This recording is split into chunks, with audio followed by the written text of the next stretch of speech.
Japanese shumai, guys. May sasawan tayo dito. Ginawa ko rin to. Ayan. Mapapanood nyo rin yan sa akin.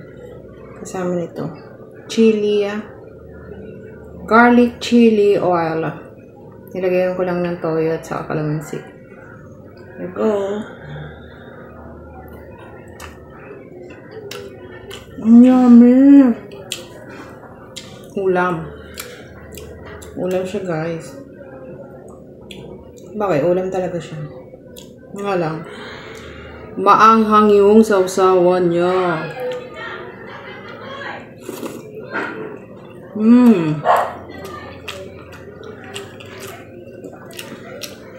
Delicious. I think kapag siguro in-air fry to, malutong yung ano niya. Subukan ko to.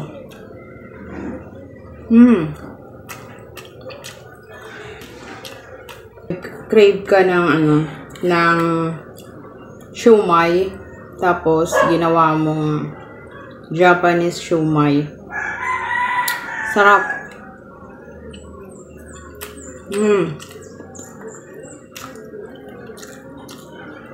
Delicious din yung sauce. Delicious. Sarap na. Thank you guys for watching. Please subscribe to my YouTube channel and follow my Facebook page. If you buy something, please click the yellow basket in my TikTok shop. Bye guys. Thank you. Subukan nyo itong recipe na ito. Masarap. Kasi masarap, guys. Ayan, sausaw natin ulit. Spicy nga lang yung sauce niya. Pero masarap.